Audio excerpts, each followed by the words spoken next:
Poducer. Yo, what's up, guys? Welcome to Poducer, the podcast for producers. Today, we're joined by Arum. What's up, everyone? Thank you for having me, Jerry. Very nice. Love the podcast. Did I like Chicago accent that? Is it like Arum? It is Arum, and that's closer than most people get the first time, which is nice. Yeah, Okay. yeah. Okay, So that was got great. That was nailed it. Okay, good. Glad. What do you do, dude? Like, what are the hats that you wear? Sure. So I am a house producer and DJ. House music right now is definitely the main genre that I'm trending towards. I like to have some breakbeat stuff in there and some like halftime, like breakdowns in the middle of my tracks, but for the most part, totally house. And other than that, I sometimes try to throw my own shows, like we'll be talking about shortly. Yeah, let's quickly plug, because I'm going to be involved with it too, doing some emceeing and general man on the street interviewee stuff, like trying to put my X factor into the show, so to speak. It's kind of like a trial run. But yeah, so it's called Beyond Ecstasy version 2. Yes, right? This exactly. is the second one. Yeah. It's going to be at Book Club, Chicago. So if you're in Chicago, come through. Is it a ticketed show? It is ticketed, yeah. But I think you can also get tickets at the door. So if you're not able to get tickets online, come through. We'll figure something out. Yeah. And how much does it cost? $13. That's so cheap. We You should keep it definitely cheap. come through. The lineup is stacked, man. I mean, we're having Backpack come through. We're having S-Rock, Yana, my buddy Dante Drives coming through. And then, yeah, Jerry's going to be emceeing. And the Midwest Rave Archivist is also going to have a booth there. Very cool. We Yeah. talked about this. I would love to just like sit down with her and talk. Super cool project that she has going together. And if you want to hear more, it's going to be at the show. So come through. Cool. Well, I might just nerd out with her the whole time, so we'll see. But yeah, dude, we always start the show with the question, which is, what was your first concert? I love this question. This question rocks. My first show was Alice Cooper. And I was like 9 or 10. And it's funny because that was my dad's first show, was Alice Cooper. Not the same show, but like in the 70s. But I had tickets to go see Weird Al with one of my friends in middle school. I told my dad, and my family's full of music nerds. So I told my dad I was going to go see Weird Al, and he was like, Weird Al can't be your first concert. Dude, someone else had Weird Al as their first concert. I was like, that's sick. So I think so too. So he was looking up concerts in the area, and I was like a rock metalhead, and it was his first show. So went to go see Alice Cooper. It was a great show, super fun. And the next night we saw Weird Al, and I went with my dad and my buddy and my buddy's dad. And afterwards, my dad was like, man, that was an awesome show. It's like Weird Al puts on such a phenomenal performance, and he did. It was great. So first show was technically Alice Cooper, but in my heart, Weird Al is up there. I mean, when you're young, you kind of don't have any say in the matter because like Yeah. you're not paying for the tickets. Yeah. So if your parents are like gracious enough to give you a ticket, you're like, yeah, I guess I'm going. And I wasn't like driving in downtown St. Louis at 9, so I couldn't make it to the show on my own. But So you're from St. Louis? I'm from St. Charles, Missouri. Sunny, on the map, beautiful. And that's like half an hour from St. Louis. Gotcha. Yeah. Okay. And you said your family is musical. Yeah, I definitely come from a family of music nerds. My dad has a massive record collection, CDs and records. I can't even put a number on it because it's just this like weird image in my head. But he's collected since he was, in high school and has like never stopped. And my brother is also like, he grew up with that same upbringing I did, where I was like 7 listening to like Frank Zappa.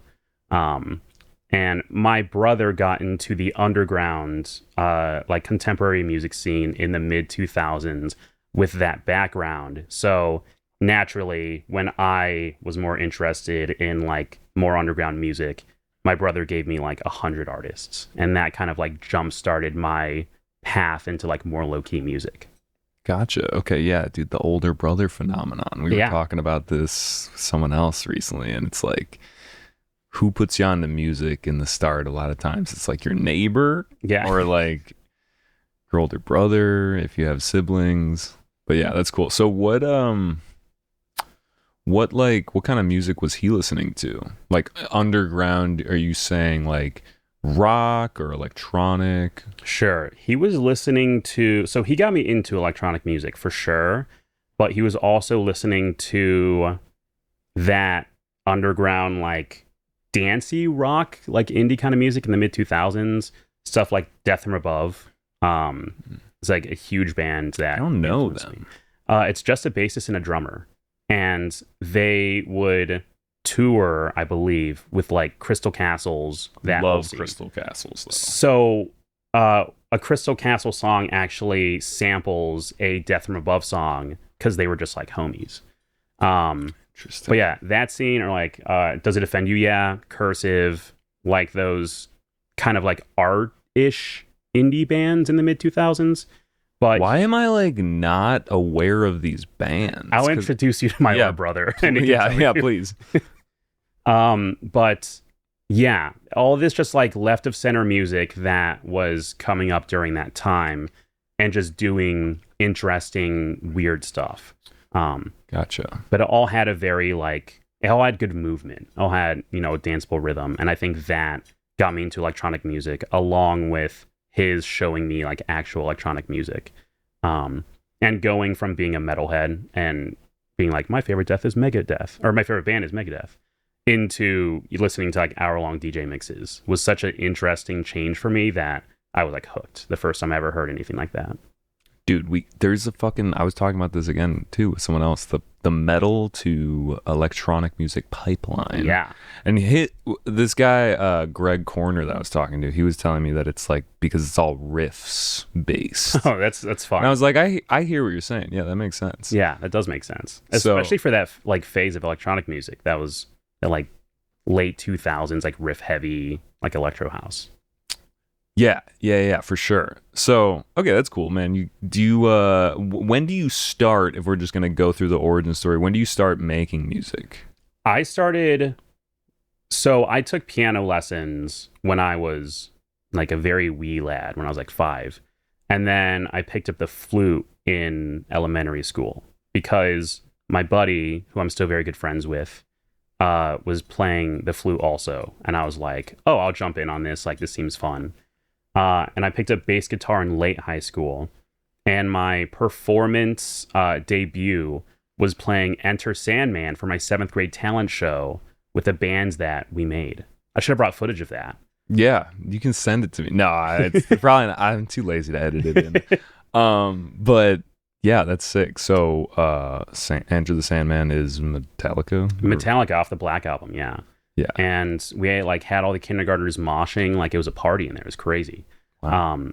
And then around this time is when my brother introduced me to electronic music.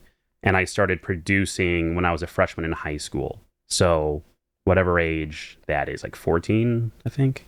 Yeah. And I got my first program, FL Studio, because we got laptops in high school. And I went to my music teacher and I was like, hey, IT needs you to, like a teacher to approve me installing software. And this is good for learning music. And he was like, okay, I'll let you have it. And then that was my production start. Oh, cool. Yeah. Most of the time it's like you got GarageBand or something. Yeah. I think I just saw one YouTube tutorial that's like how to sound like Daft Punk. And it was FL Studio. And I was like, yes, absolutely. I remember my brother torrented a copy of FL just to like have. I don't know why. I think it was like a flex. Yeah. And I was just like, I looked at it. I was like, this makes absolutely no sense. And I didn't come back to like thinking about that for so long. Like, yeah. So, okay. Gotcha. I was thinking maybe we give people a little taste. Sure. You know, any of these, you brought over 3 or 4 tracks here. I think 3 tell. tracks. Yeah. What should we listen to first? So all these tracks are oddball tracks. I think the best track to start on is the track that's called Arum V2. Okay. I made this song for a beat battle, and the stems that we were given were of MF Doom's accordion. and it was like, try to make some sort of beat out of this. And I think I was the only house entry in that beat battle, and I lost. So who knows? But I still like this track. I want to do something with it, I think, down the line. And I cannot for the life of me remember the organization that put on the beat battle.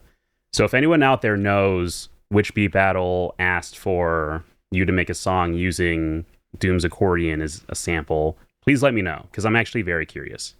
I spent like 5 minutes today thinking, and I was like, I have no idea, man. Yeah.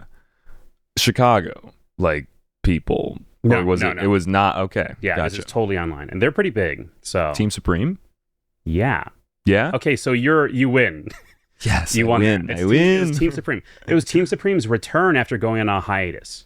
Okay. Yeah. Yeah.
You're also going to be the president now of Windy City Waves. It is true.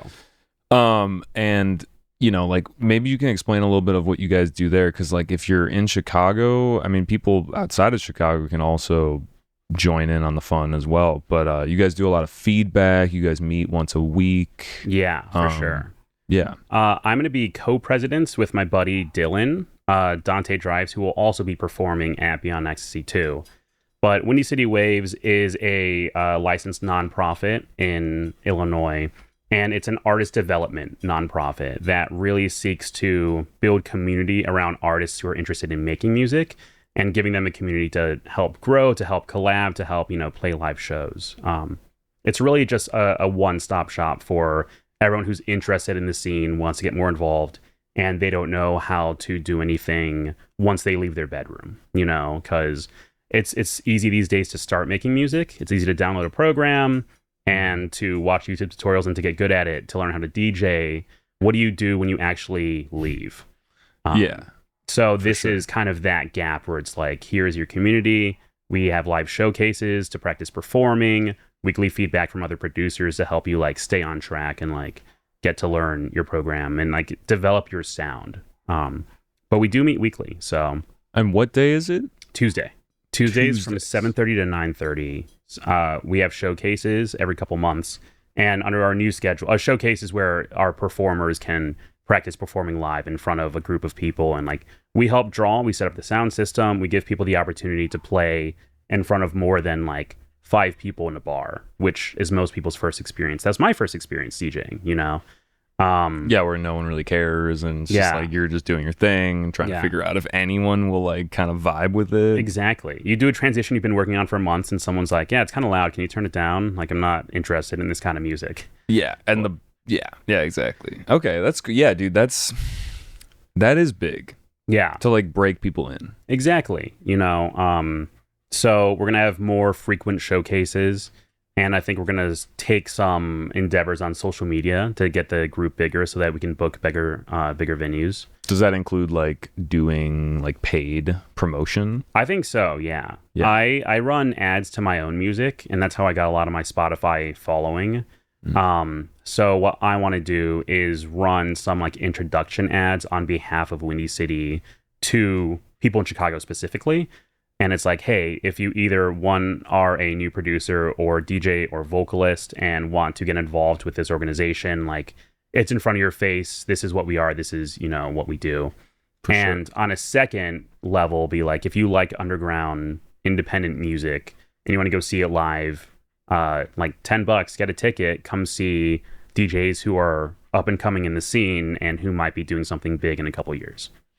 For sure. Yeah, no, that's dope. So you were also telling me though that you're part of a, I don't know what the word would be, like that they're teaching you how to advertise and promote your music as an artist. Yes. Right? Yeah. And I'm curious, like, what is it called and like what's the main philosophy of it? If you're allowed to talk about it, I don't know. For sure. Yeah. It's not like secret, forbidden knowledge. Sure. Yeah. And there's a lot of free stuff too. So like, but of course. Yeah.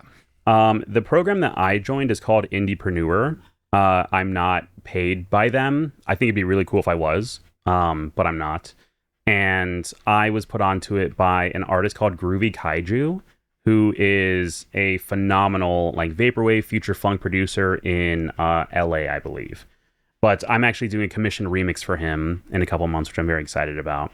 But I was just talking to him and like I was talking to him about how he built his following, how he built this like big music scene of his, and he attributed a lot of his work to Indiepreneur.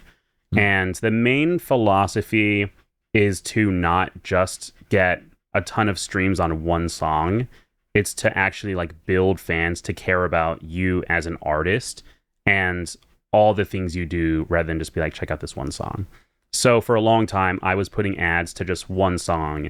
And I have a ton of songs on Spotify that have like over, 10, 20,000 plays, which is by no means a crazy amount, but it's outside of the norm, I feel like a lot of these listeners will replay that same song, but they don't really go on to hear my like other music. They don't want to buy a merch because maybe they don't even know the name Arum.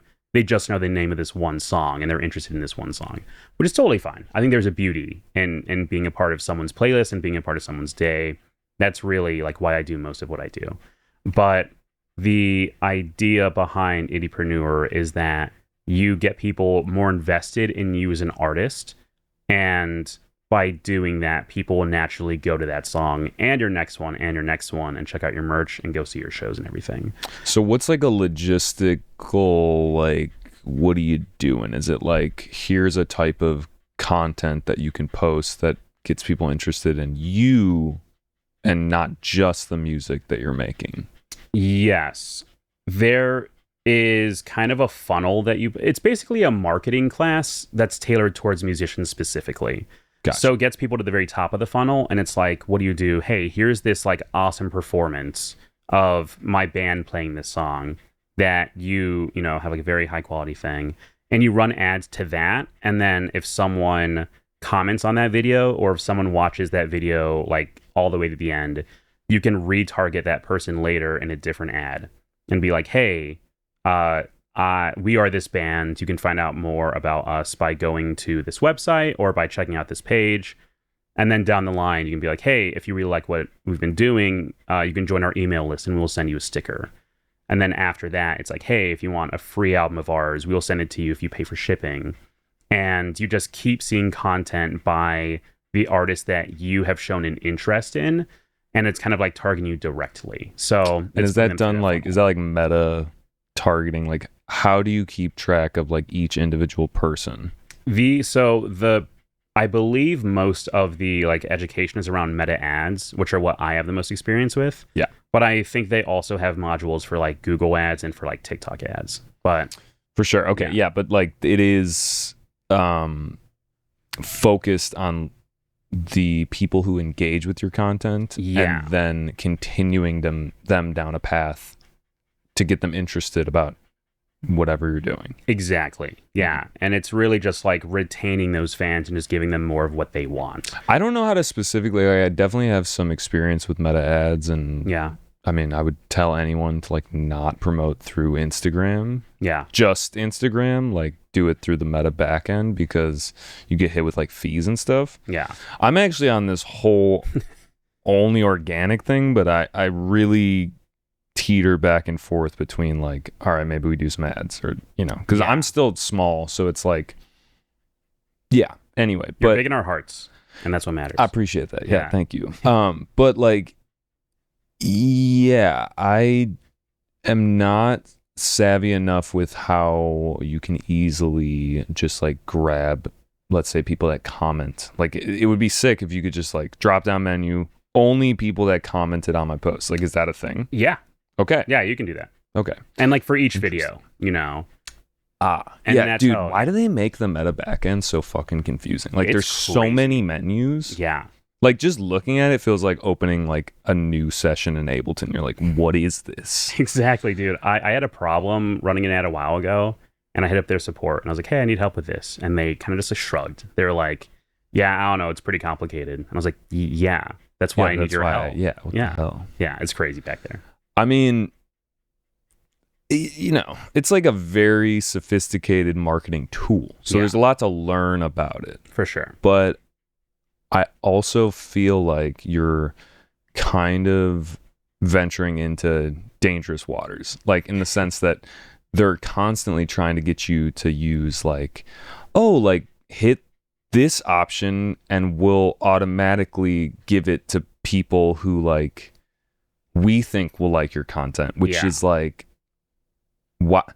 I don't trust that, basically. Yeah, it's weird. I don't trust that because I feel that Meta is trying to get to a certain quota Yeah. that you pay for, so we can say that these are people that are going to like your content, but realistically, we're just trying to feed it so then you feel like your money, like, so we can tell you that your money went somewhere, Yeah. basically. So the methodology that I've heard from people that know Meta Backend is don't use any other automatic features. Use specific, like get specific with it. Don't let it just like do its thing for you. Yeah. Because that's me. I don't know. Have you heard that same kind of thing? Yeah.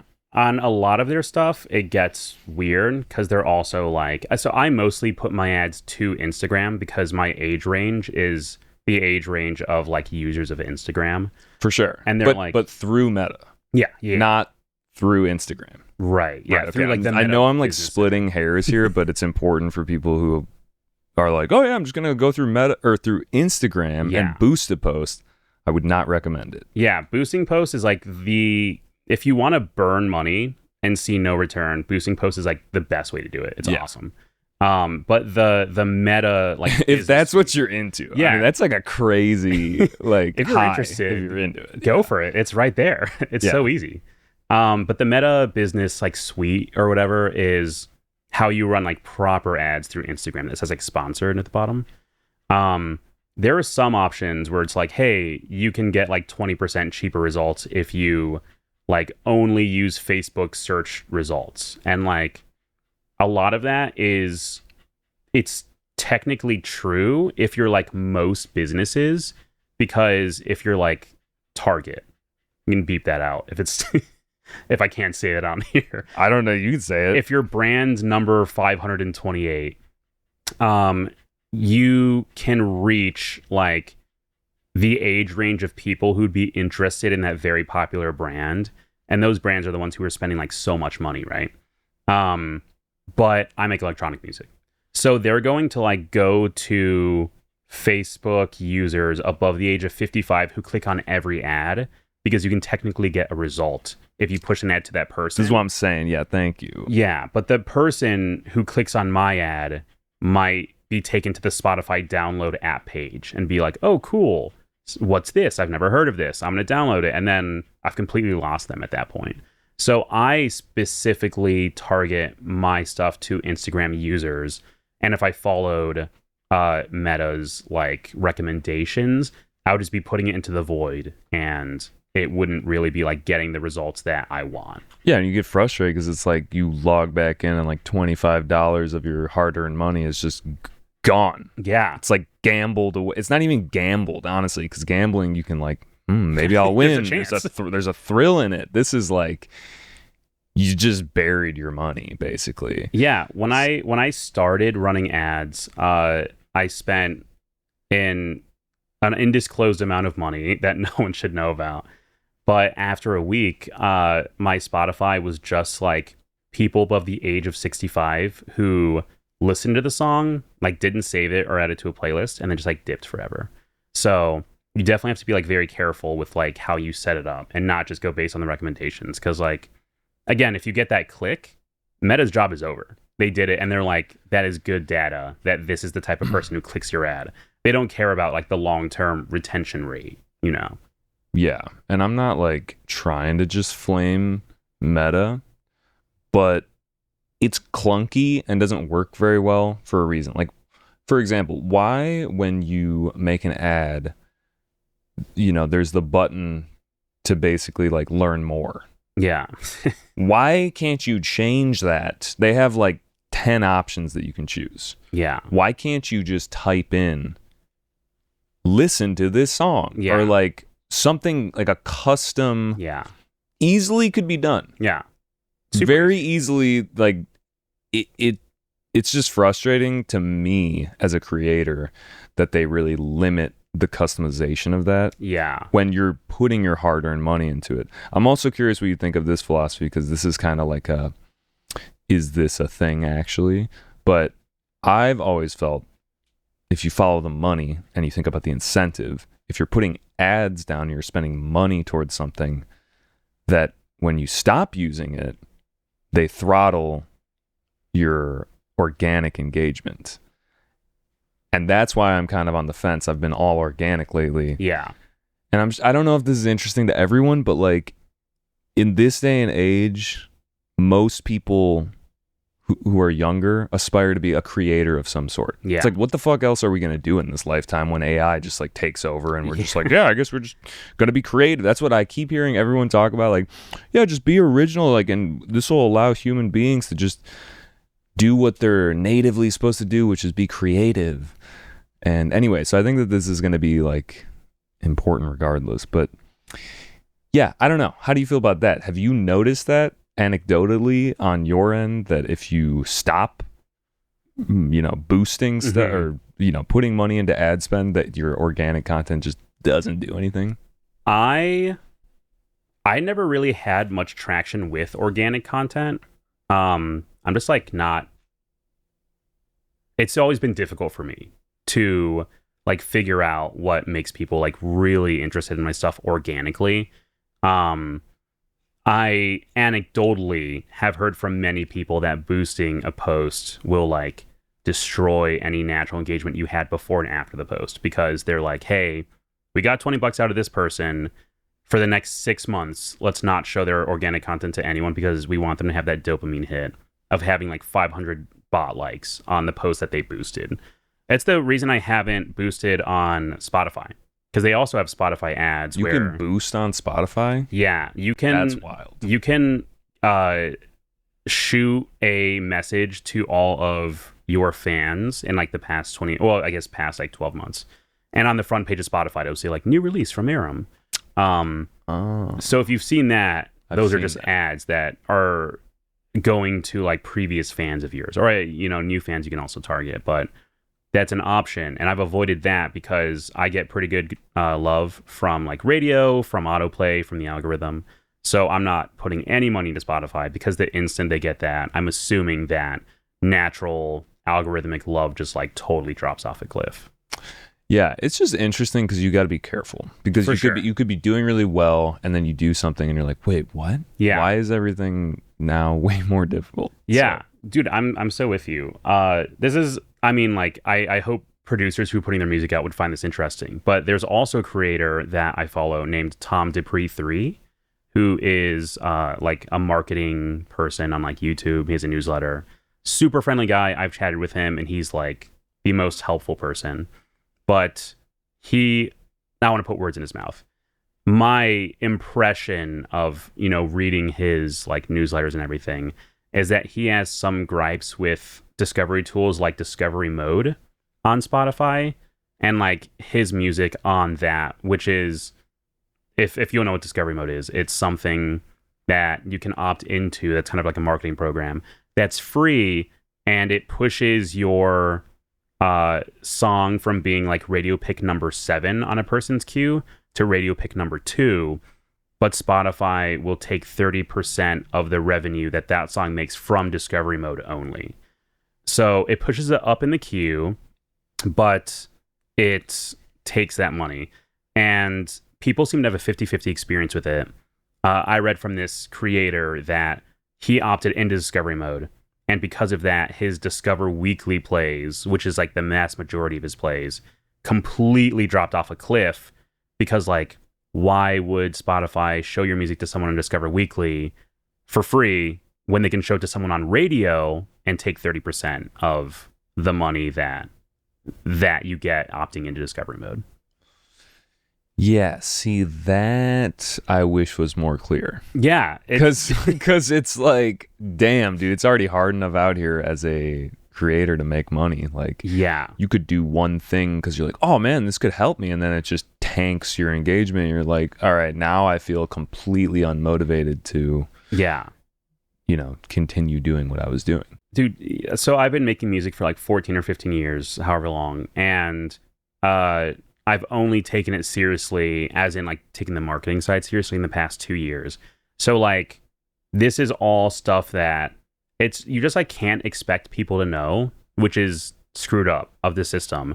Like, it's been 2 years of like continuously looking up marketing best practices and like amalgamating the experiences of like 100 people online who are giving you this information for me to be here and be like, Discover Weekly can hurt you if you're getting love on, or Discovery Mode can hurt you if you're getting love on Discover Weekly. And it's like, yeah, they just, like, new producers who are getting some sort of momentum just get screwed trying everything. And it's like, there needs to be more conversation about this. Like, the boring side of it is very important, Yeah, I just wish that there was like a way to understand the levers that get pulled when you opt into something. Yeah. It's just very confusing right now. And obviously, like, with AI stuff coming, it's really, I mean, it's already here, but like, I don't know. The marketing stuff, it's always changing. I think that's just the nature of marketing. Yeah. You're always trying to find a way to capture someone's attention in a new way, because the old tricks, they don't work anymore. For sure.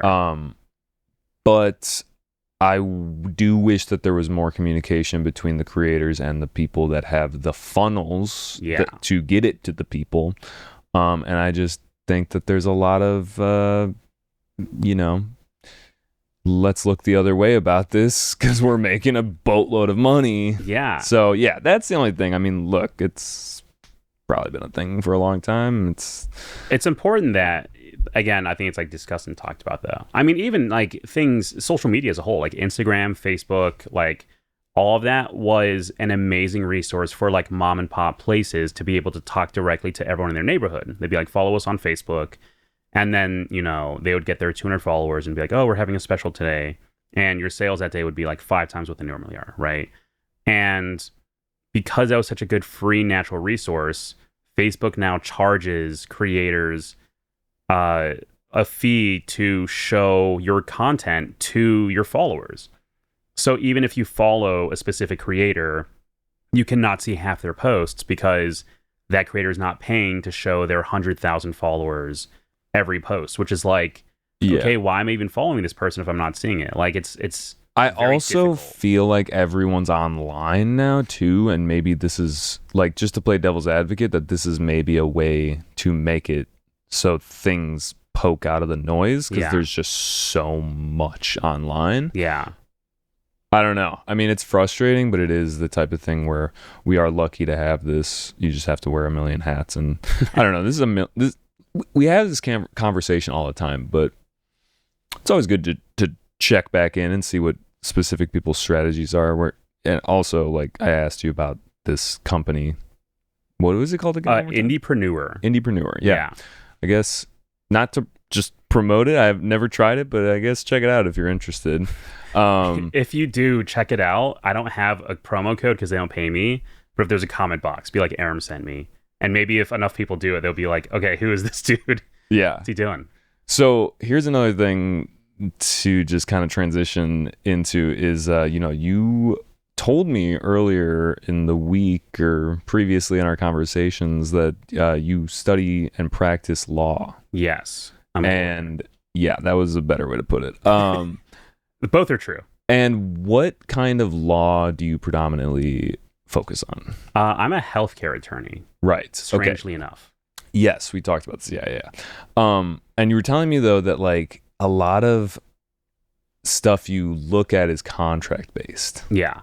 Most of my job as corporate counsel for my telehealth organization is like reviewing contracts, drafting, redlining contracts, and like making sure that every agreement is legally sound.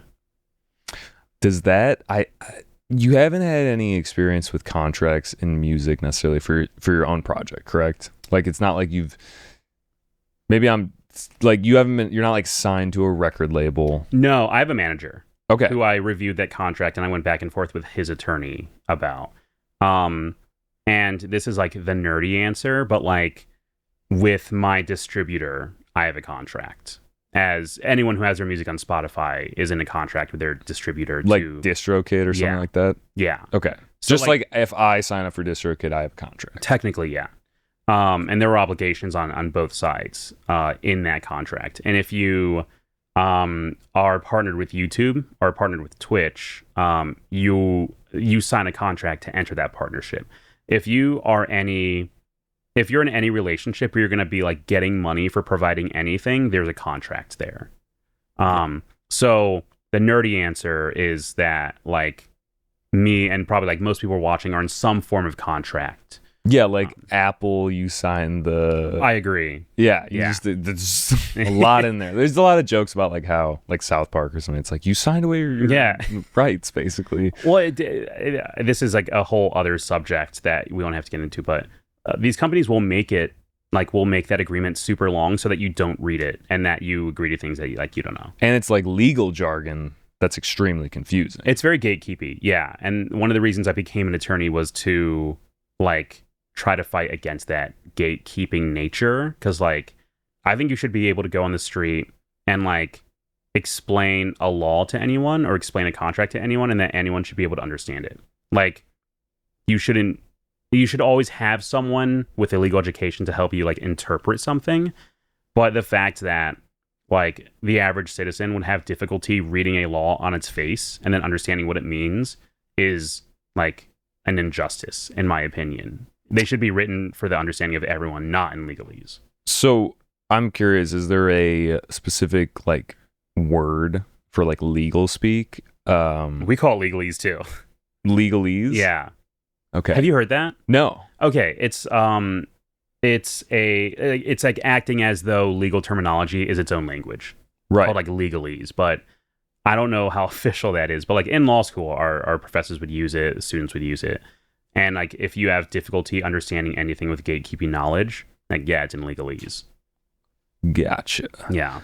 And what is the main thing that people, when they're writing contracts, if they're trying to be elusive about something, like what are the kind of main legalese things that they're going for? Like, I wish we just had a contract. Yeah, I should have brought my stack.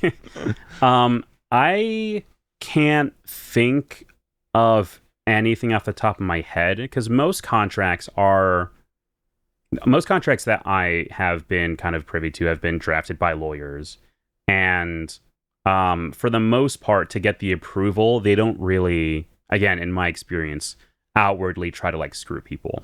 I think the main thing to look for is a termination clause in any contract, because sometimes you sign something and it's like, okay, the terms aren't that bad. It connects me with this person or entity for a period of time, but like it's not charging me too much money, yada yada. And then the termination clause will be 5 years. So it's like you have to be contracted with us for 5 years and then you can cancel. And I think that is something that people can enter into and then be bound for a very long time without kind of knowing. That's, I think, one thing people should look out for. And another thing is just like percentage. So for any producer or musician, vocalists out there, if you're signing with a record label and like get an attorney, that's the first thing you should do, because unfortunately these things are gatekeepy. But if you're not going to, for whatever reason, like not advice, but just look at the royalty percentage that someone is taking from you at all times. For example, like even the discovery mode for Spotify, it's like, okay, they're taking 30% of the plays you get off of radio from now on. Like you should know that. That is a contract between you and Spotify. Yeah. And just because, and I hope that this never happens, I've never been sued, knock on wood. I got you if you get sued. But I appreciate that. Yeah. Thank you, dude. Then we'll become real close. But like, let's say that there is some kind of 5-year agreement and you need to get out of it. Yeah. Is that realistic? And does it just depend on the leverage that the other, like if you got into a contract with an entity that just has like endless money, that's not a good situation because they're going to really be able to leverage that situation a lot. And there are examples of that happening in the news so often. You know, if you read about a lawsuit that's been going on for like 10 years, and like, how's that possibly happening? It's like throw money at it and they'll keep it in court for as long as they need to. Like, yeah, stuff with the government and stuff with, okay. So, yeah, because, dude, I'm just one person. Like, if I'm getting, you know, in bed, so to speak, with Spotify, it's like, and then I somehow do something that they really want to come after me about, which I guess you'd really have to ruffle their feathers for them to care. It'd be pretty hard for, But do a lot of, let's say that you violate their terms, is it normally just like, get out of here? In my experience, again, I can't like give legal advice or anything like that. And this is not legal advice. This is a hypothetical, so we're clear. If in my experience, again, and like in my experience of seeing what other people are up to, it is difficult for Spotify to do much else other than take your music down. And in most cases, that's the best case scenario. I don't know if I told you about this. I had my debut album taken down like 2 weeks ago. Did it, was it put into a like AI playlist, or not an AI playlist, but like a playlist that was some kind of like click farming thing, and they told you that like, hey, is that what happened? Basically, but there was no evidence that it was ever in a playlist. So, and it was not like you specifically put it in a playlist. I did not. I like how you danced around that. I did not. I don't like playlisting because like you get, again, I prefer fans to big numbers, and like being a playlist doesn't get you fans. You know, the engagement rates really bad. But I got a message that the album was being taken down because one song of mine, Control, was detected to have had bot plays or something. Yes, I've had a lot of my music taken down because of this. This. Yeah. Oh, and wow. I now I'm just like, I just think I'm going to take all of my music off of Spotify and just go straight Bandcamp and Real SoundCloud. respect. Because like, dude, what am I going to do now? I got to go, like, so what are you going to do? Are you going to go try to contest that? So I did try to contest it, and on Spotify for Artists, you can see if any of your music is in any playlists, and like if it's been played in any playlists. And this song, Control, had not been on any user-generated playlists that have gotten more than 20 plays in the past year. So no weird playlist phenomenon, but I asked them for like any form of evidence. This was with Spotify support team. I asked them for any evidence of anything, and they were very polite. And then when I asked them for evidence, they were like, due to the integrity of our like system that catches bot plays, we cannot divulge that information right now. We are closing the chat. Please do not contact us further. And I was being very polite and like chill, and I was literally just asking like, okay, can you tell me the name of the playlist, or like, can you show me evidence that they got any plays from a playlist, because I'm not seeing it on my end. And they were like, see ya. So I asked DistroKid, and they were like, you should check with Spotify if you want to fix it.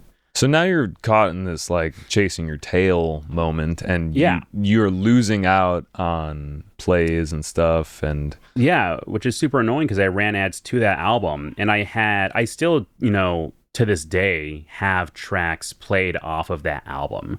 So what I did is when I got that email before the actual album was taken down, I screenshotted all of the ISRCs. Yeah. And then I re-uploaded the entire album without that one song with the ISRCs, and that kept the playlist and like saved library data from all those songs.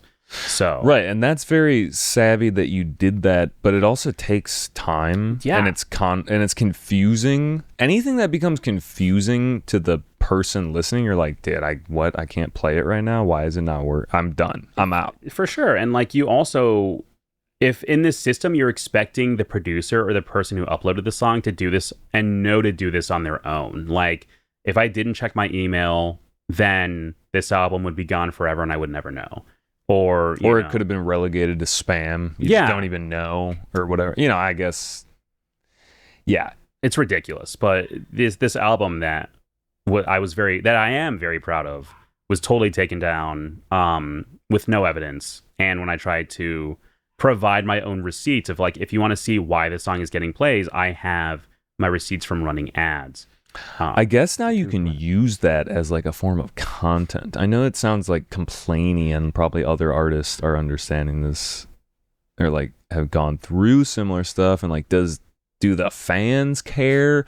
I don't think the fans even care most of the time too, because they're just so used to the ease of access. I got a lot of love on social media about when I like made my post about the album being taken down, and that was very heartwarming, and like that made me feel better than the album being taken down made me feel bad, because it's like people do give a shit, people do care. And I think it's important for like people putting their music on Spotify to be like, hey man, other people have gone through this, and like I know you put your work and money and time and like everything into this album, but like life does move on. There are things you can do. Like I did the ISRC thing where I was able to get the rest of the album back up.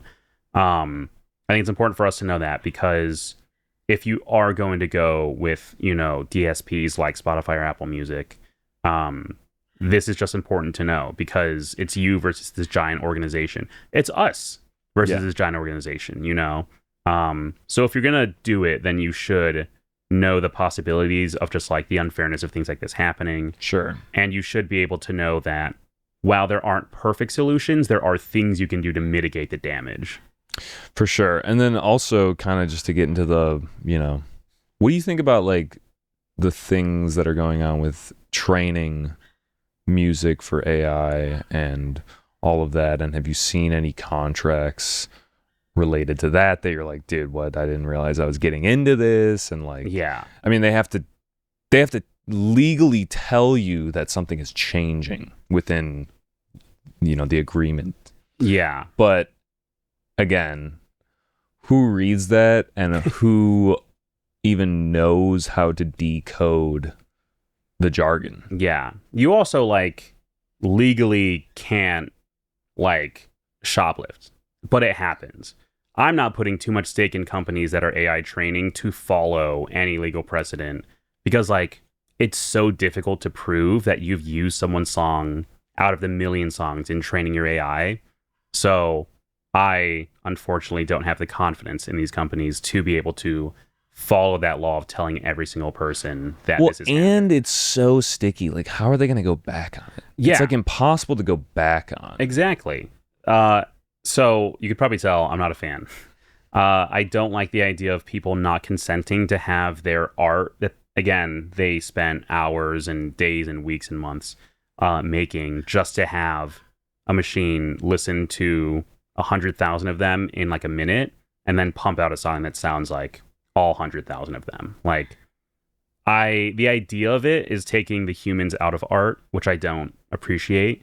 But if artists do want to utilize that tool, I'm especially not a fan of people not consenting to their art being used for that purpose. It feels like every podcast I listen to now, and maybe this is just like my selection, is about AI. Yeah. And about how things are going to change and everything's like, I think we're literally going to go through one of the craziest periods of history. And part of me is excited in the sense that like I'm living in an interesting time. Yeah.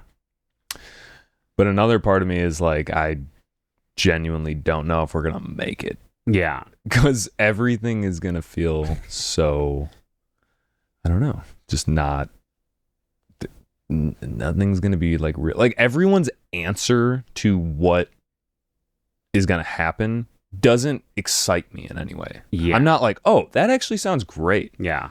It just all sounds bad. It just all sounds like there's less meaning. The hopeful podcast, Poducer. I know, dude. I'm sorry. It's just like I've been listening. I've been listening to a lot of stuff, and I ultimately, ultimately the way that I take it is like I'm going to try to be at the forefront of all the things that I can be, because that's how like like you end up in a situation where now you're killing it, so to speak. Yeah. Like you have been grinding and you're at the tip of the spear for so long that an opportunity comes that you can like jump off and do the thing. So like regardless, I want to try to be at the head of the ship. For sure. And I love that. I respect that. Yeah, and I think that that's the only guiding light, is that just to be there. And if the head of the ship is just going straight into an iceberg, it's like, well, fuck it. That's what's happening. Yeah. My kind of path on this, I think, and something that I've been implementing recently, is to have part of like the Arum experience to be 100% human. Like I paid my friend to design my merch. My logo is an Arum lily. It's a flower. I don't know if you knew that. I didn't know that. An Arum, yeah, it's a lily. But Gotcha. Paid a friend to design that, and he did an awesome job. His name's Schmoozy, newneighbors.co, if you want a great graphic design. But he did that. And for all my album covers, made by humans, made by, my friends and I, all of my songs, all of my mixing, mastering, sound design, like composition, everything that possibly can be human made is human made. And I think in the future that's going to be seen as a premium. I think I think there are going to be people out there who are fans of 100% human made art, because a lot of the AI art that's generated is like slop. So I think it's like, okay, this was a cool movie with an AI soundtrack. It's like the movie was great. The soundtrack did not grip me in any way because it wasn't unique. And I think if you see a film that has like human made, orchestral, like played soundtrack, then that's going to be like a premium experience that people go out of their way to like be fans of. So what I want to do is really in my brand have that like 100% human made, top to bottom kind of process. And I'm hoping that people will care enough to say, yes, like I want to support this person who took this stand rather than the other 1,000 artists who like are kind of wishy-washy on it. I will happily take the stand that like I don't want to use AI promotion, graphic design, music, like none of it human made, for better or for worse, for good or for bad. Mm-hmm. I love that idea. I love that too. And I think my hopeful take is that we're going to be about to go into like some of the most authentic authentic music in a long time. Like I was listening to Ozzy, and I was listening to Black Sabbath album, because R.I.P. R.I.P. Yeah. And I was just thinking like his fucking voice is so like, it just sounds so good. And I was thinking about like the drummers like kind of got his own weird rhythm that's like kind of off. I was like, you guys are not playing to a click. Dude, on the first Sabbath record, yeah, I listened to it yesterday. The drummer is really weird. I picked that up too. And I was like, this guy's off. But honestly, it was cool. Yes. And it felt very like authentic, and just it had like that edge to it. Yeah.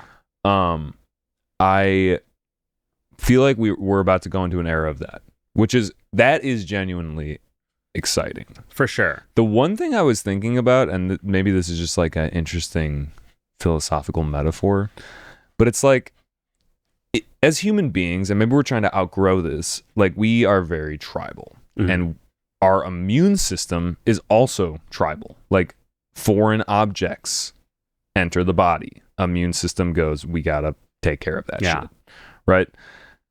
But we are purposefully and moving so quickly towards creating a foreign entity that is going to be potentially better than humans in every way. And what part of our nature is driving that? Like, because obviously we are always innovating, right? And we're trying to like stand on the shoulders of giants and make new things, and this is the new thing. But like, if this is actually a new intelligence, doesn't that create a problem for human beings immediately? Like, isn't anyone thinking about like how like we've always been warring and over the other, and we're creating the other right now? Yeah, like it just seems like people are thinking about that. There's a lot of people thinking about it, but it just feels like on a very basic level. Yeah, doesn't that not make sense fully? It does make no. It makes sense, and it's like there's like a food chain thing there. It's like if a bunch of mice were like, you know, what would be awesome right now, a lion. Like, what if there was something that was better and stronger and faster than us, and also we can create it? It's like, and it'll. I would simply not. Yeah, like I would not to get like Terminator about it. I mean, it's weird, and like, I don't feel the need to integrate AI into my job so that it can perform my job in a year or two. And this is to say that I don't think it will ever like perform. I'll think some jobs can be performed to the level of humans and the level of specificity and like niche knowledge needed to perform your job well. Mm-hmm. But I think a lot of companies don't care. I think a lot of companies will be like, it's cheaper and it's like 95% as good. If it causes one problem a year, that's worth, you know, X amount of money. And that X is like our paychecks. I'm curious what you think about someone using AI for legal, like, you know, creating contracts. Yeah. And then also your experience, like maybe using it and like how to use it maybe as like a benefit. Yeah. Because obviously it's helpful, right? We can agree on that. It's objectively a helpful thing. It's meant to be. It's not going to lead you. It's not going to intentionally lead you astray. Dude, that'd be crazy though when we have like, intentional agents of AI that are like just, that's the real scary future. Yeah. I listen to AI and like I was talking to it today. I literally walk around, I walk dogs. I was talking to it about how my shower cleaned it. Like there's a talk mode and it was like, no, man, that makes total sense. And I'm just like, okay, yeah, that makes sense. But it was weird. And then at the very end of it, I was like, well, yeah, thanks. I appreciate that. And it's like, no problem. Anytime. I was like, all right, well, talk later. You know? That's super funny. I saw a post earlier today that it was a response from an AI like chatbot. And it was someone making a point, and they were like, hey, I cheated on my partner because reason. And it was like there's no good reason, but it was an especially like nonsensical reason. And the like, AI, you feel me, right? And the AI was like, yeah, like maybe not the best decision, but like it's very understandable where you're coming from. And you shouldn't feel bad. And like AI right now is very yes man. It's so yes man. Yeah, you can tell it some crazy stuff, and it'll be like, dude, yeah, for sure. Like that makes sense. So fucking crazy. It is crazy. It's like that friend that like just like, you'll be good, and you're like, I don't know, man, this feels wrong. Like my gut is telling me that this is not correct. That being said, again, not legal advice. I think AI has certain uses in the legal field for people who can't afford a lawyer. I think what those uses have to be well thought out and discussed with someone who knows what they're talking about, because if you listen to it 100%, it could, for example, take the law of Wisconsin and apply it to Maine. And those are totally different sets and it's like, oh shit, sorry dude, you're in jail now because of something I told you. My bad, dude. It seemed like next time you're good, dude. Those are the main fears that come up, is that it can't be 100% accurate. Well, it's likely not 100% accurate. And you kind of need that human at the end of that screen before you make any sort of decision to say, hey, this all looks good. Yeah, exactly. So, yes, I think it does potentially have some, uses for independent artists, but I think you have to be very careful and very well thought out about how you are going to use it and make sure it's not the last barrier to you are making a decision. And another quick point is that if you ask AI to write a contract, there will likely be clauses or provisions in the contract that you don't know why they're inserted, and if you try to insert them, that can hurt you in the long run. So, for example, the termination clause. If you want to have AI write a contract with someone, it might take a contract that's boilerplate, meaning just like standard, from Columbia or from Sony that says 50% of the proceeds or of the royalties go to this company, this entity that is not the artist, because that might be the expectation in an industry that's like, or in a field that's run by Columbia or Sony. And but that's not what it's training off of, type of deal. Exactly. And that's not what you're going for. You're making a beat for a rapper, and you might have a deal where you get 75% and they get 25%. So like, if you don't know everything that's being put in there, you could just screw yourself, because it's taking direction from contracts that might not completely or fully apply to your situation. Dude, I need skeptical AI. I need an AI that is a skeptic and gives me percentages of like, I'm like, dude, is this a good AI? It's like, seems kind of sus. Just be like, should I eat this thing that's been in my fridge for a month? I want AI that's like, I don't know. I will say with medical stuff, just like the internet, if you have a concern with something, it immediately is kind of like, well, this, and this. Yeah. But also, seek medical advice and definitely take precautions. And like, it gets into that thing where it's, if you're a hypochondriac, it will, because it doesn't want to be liable, or like whatever, the company doesn't want to be liable, it will immediately kind of be like, you should seek medical attention though, because I'm not like a professional. But it's, so it can't give you like a straight, maybe no one can really give you, like your buddy could be like, yeah, you'll be good, dude. You'll be fine. Like it's cool. Yeah. That perspective really like can be as helpful as just your buddy who's like, yeah, man, like you should eat that. That's a good idea. Yeah. And you're like, all right, I'll be fine. Yeah. I guess I'll eat it. Lame. Yeah.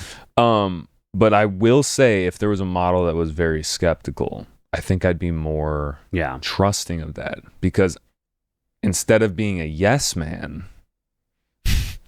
it's like, nah, dude, that's I don't know about that. I wouldn't. I want an AI that would say I wouldn't do that. Yeah. If I had a physical body, I don't know about that. I would not eat that, whatever it is. Yeah. Well, okay, so I would like to continue kind of this like legal AI kind of non-advice. Yeah, because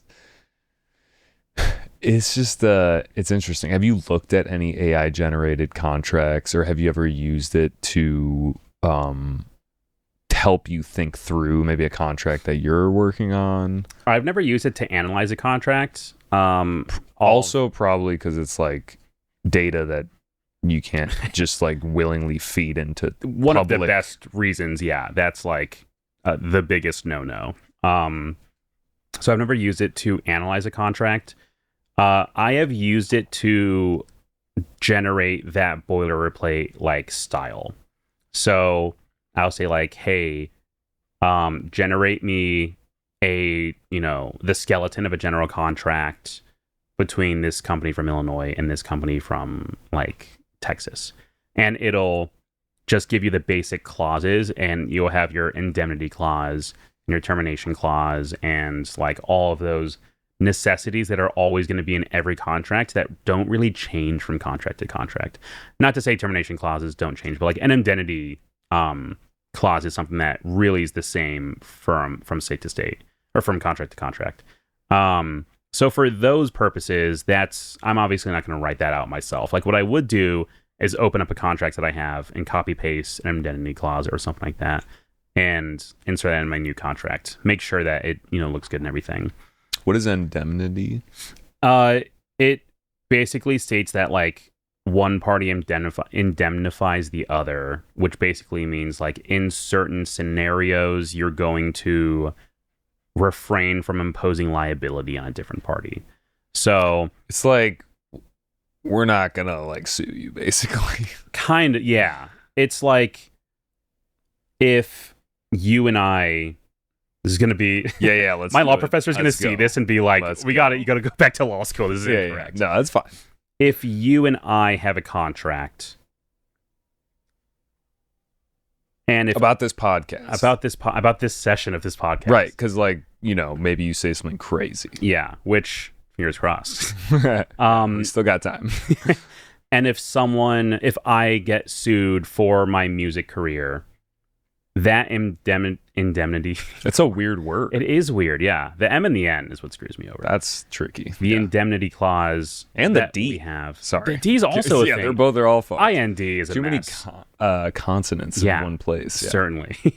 The indemnity clause would basically ensure that you cannot be harmed from my lawsuit regarding my music career with someone else.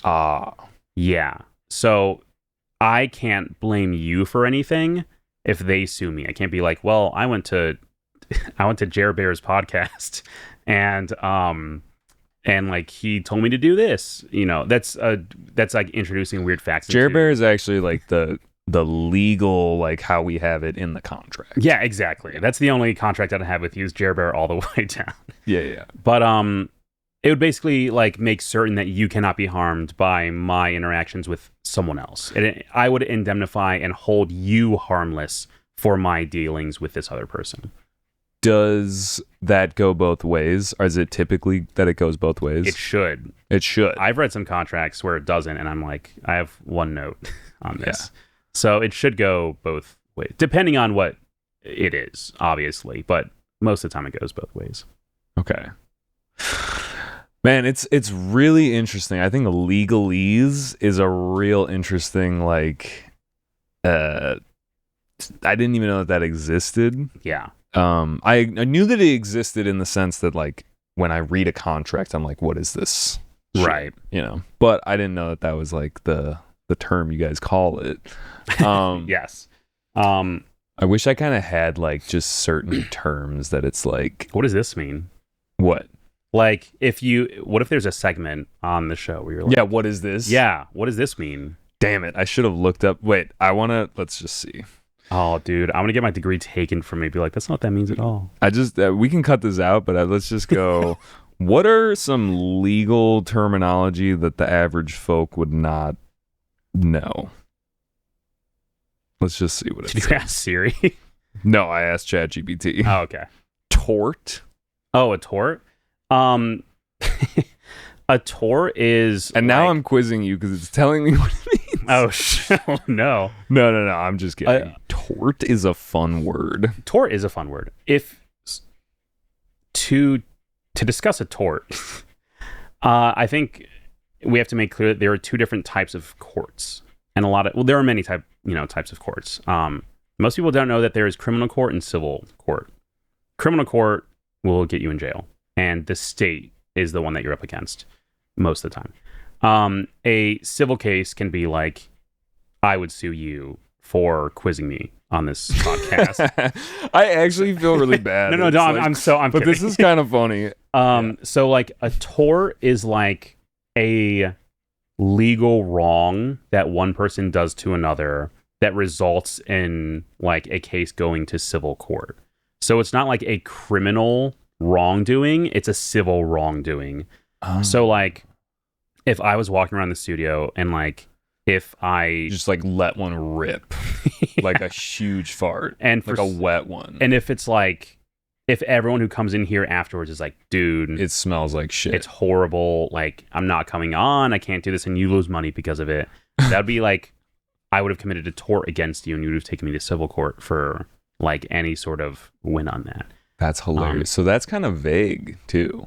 Like, yeah, the vast majority of any law, like lawsuits you've heard of, law adjacent, like topics you hear about are mostly going to be torts. Criminal proceedings are like pretty niche. It's like, yeah, that guy punched that guy. Yeah. And it was aggravated assault or like whatever. And it was assault. Yeah. And it can go, that'd be battery.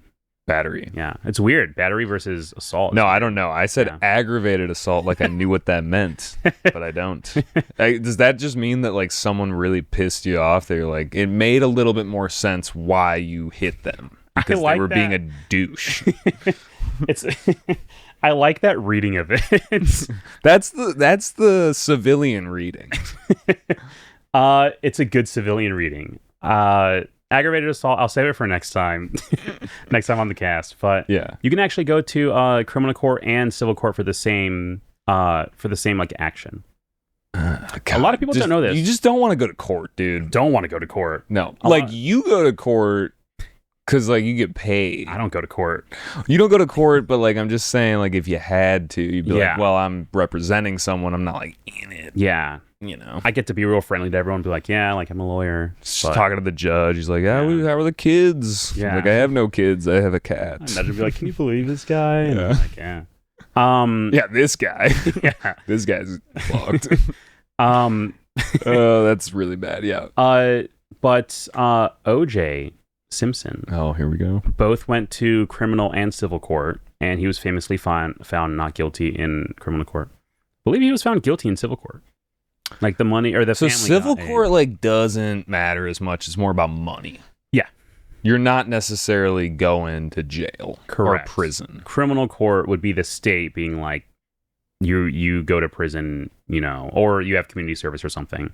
Civil court is either financial in its like outcome or an injunction, which is making someone do or not do something. So like if I was protesting outside of Poducer and I'm like, this podcast is too good and I can't get my work done. Dude, that would Stop be the listening. best publicity. Damn.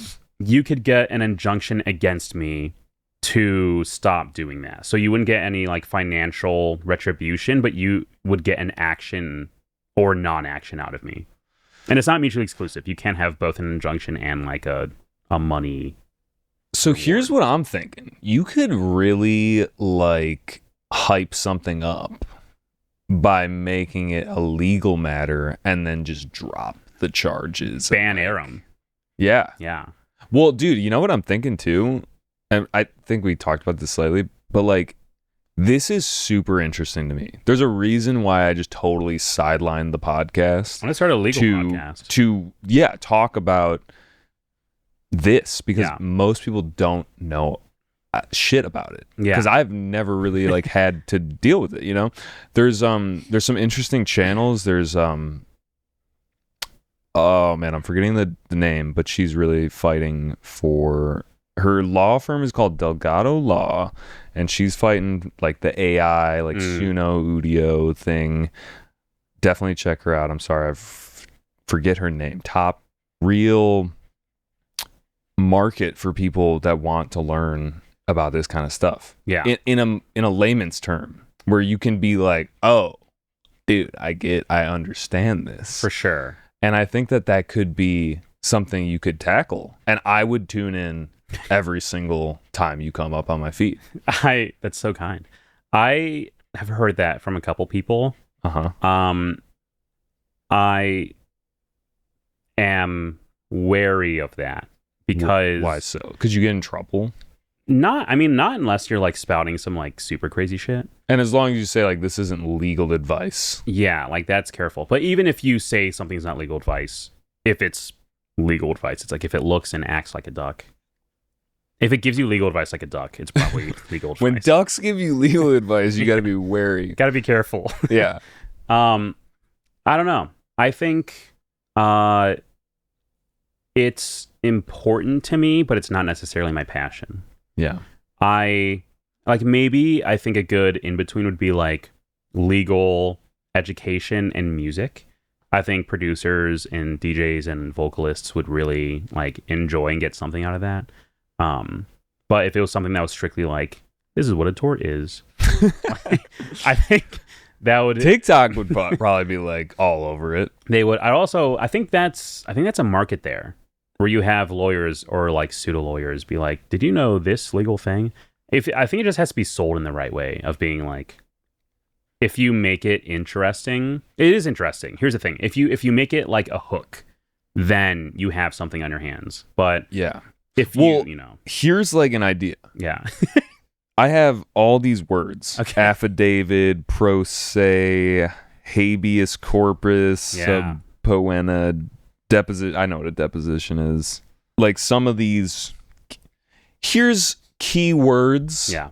Here's some key legalese that you might not be aware of, and here's how it might be relevant to you in a music type of situation, in a music contract situation. Yeah. So you could say, I don't even know, a tort doesn't sound like anyone could really, like, at the studio, like what you were saying, that would be kind of a music related tort. During a gig, you're on stage and you invite someone up on stage, and then, when they're like dancing with you on stage, they fall.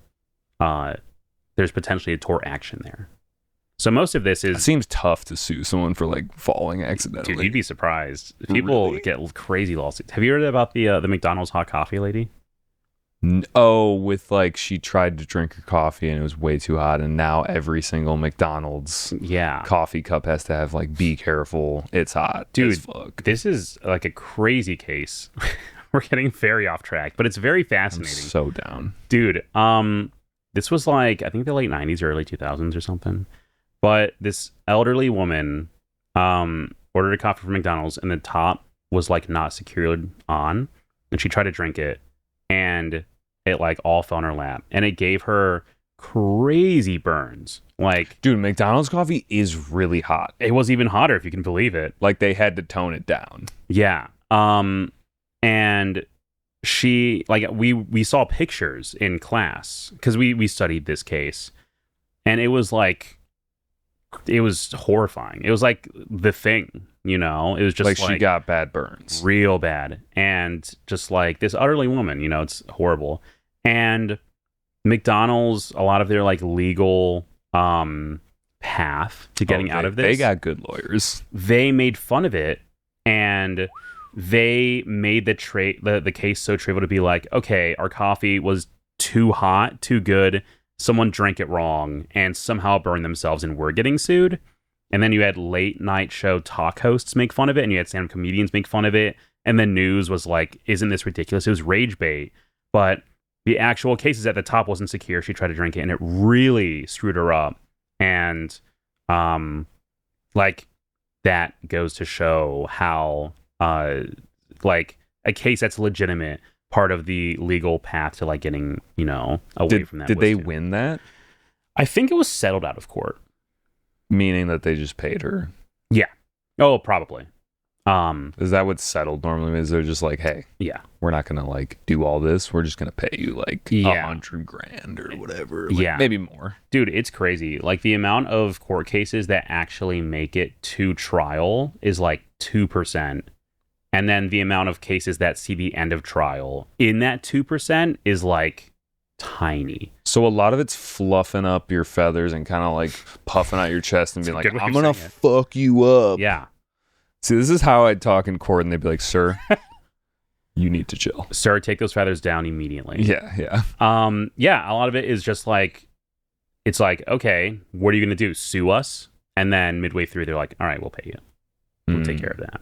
But interesting. That is interesting. Maybe we could start, like, a social media. Like, no, I think we, like, you could prosaic? be at least the podcast lawyer we need to call up Arum right now, because we need someone to break this down. It's like Legal Eagle on YouTube. Dude, he does, like, SpongeBob and, like, It's Always Sunny. Oh, what is, like, he analyzes shows and how it could be, like, a court case or like a... He analyzes, like, legal episodes in shows, and he's like, how accurate is this? Gotcha. So he'll do It's Always Sunny, and he'll be like, I don't know, there's, like, a courtroom episode in, like, season whatever, and he'll watch that and then break it down. He'd be like, okay, this person approached the judge, and this is not the appropriate time to approach the judge, so he would have gotten, an order of, like, contempt or whatever. But I just do think a lot of people, as, like, an Arum X Factor, would be really interested to be like, oh, I'm also a lawyer. Yeah. And also, if you need help, I can help you. Because that was one of your, main reasons of getting into this. Getting away from gatekeeping. Yeah, absolutely. Yeah. You're so something here. I don't know. I'm just trying to help you formulate something. Well, We didn't listen to another track for so long, so like let's play a track. Yeah. I'm gonna ask you which one should we play. We got two other ones here. I think we should play Falling Down. Okay. Which is another lo-fi house track I made. So this track is like 40 seconds. And I want this to be the interlude on a future EP that I'm crafting. That'll be, like a high-res song all throughout. And then I want the outro to be like, not a tape stop, but some sort of like digital distortion. And then this song hits. And that's actually very influenced by like Crystal Castle sampling that Death from Above track, where you get to the end of that track. Yeah, right? Yeah, we memorize. At the end of that track, it's a very disruptive change into this like hard, bassy rock track. And I've always been very fascinated by those kind of transitions in music. So this is going to be my future outro to a song. And I was tagged in an Instagram story like a couple months ago that was like, hey, producers, like, show us your unreleased tracks. This was the one I posted, and I didn't think anything of it. I got some love of people being like, this is dope. But a week later, got a message from a stranger, random fan who follows me, and like doesn't like my stuff. He's just like does not engage with me, but is kind of like lurking in my like Instagram feed. And he messaged me. He was like, yo, what, like, is Falling Down released? Because I heard it a week ago in your story, and I've not been able to get it out of my head since. I've had this song stuck in my head for an entire week, and, like, I need to hear it again. What is it? And I sent him the MP3 of the track, and he was very thankful. But that's, like, that moment and that message was when I was like, okay, I think people can like this. But it's a weird lo-fi house track. And that's a weird... Not a weird compliment, but like a great one. You created an earworm, that got stuck in his head, and it took days for him to be like, "Dude, I need this." Like, I don't know what it is about it, and it's just like a 40-second clip from an Instagram story. But, Falling Down. Let's run it.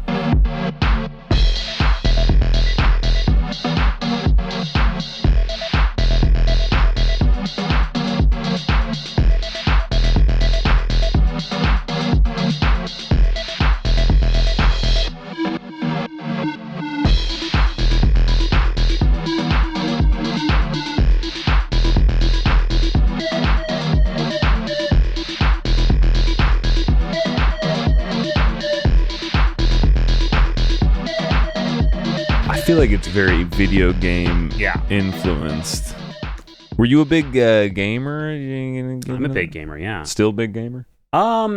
Less. I like keeping up to date with it. Like, I like knowing what's going on. Yeah. I'm playing Elden Ring and Lisa the Painful right now.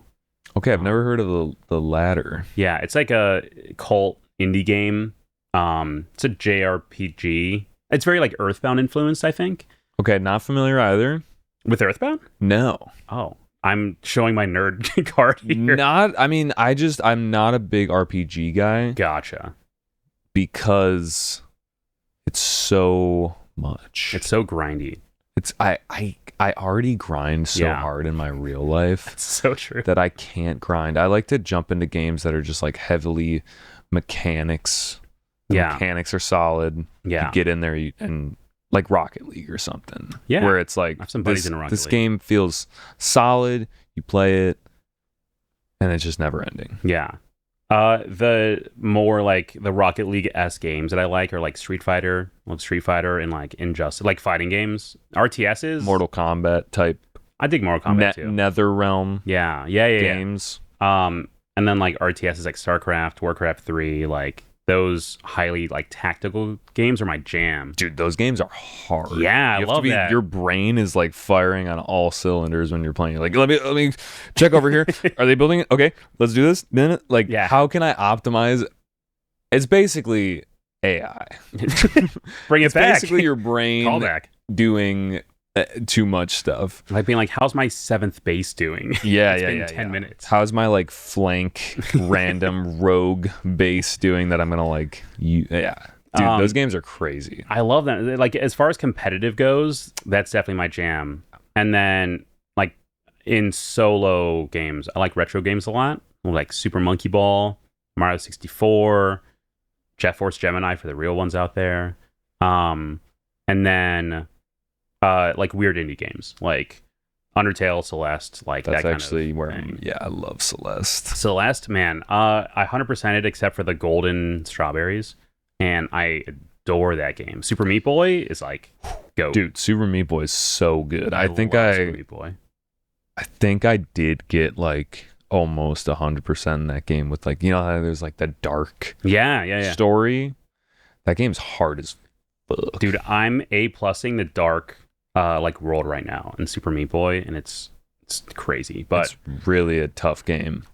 Celeste is I never like my brother did good work on it, but I never like actually finished it, which I mean like 100% of that game there's some crazy like Easter eggy stuff that you're like, yeah. oh, I didn't even realize that part of the game existed. There's more to it. Yeah, dude, Farewell, the DLC is like one of the hardest like gaming accomplishments I've ever done. It is ridiculous what they ask you to do.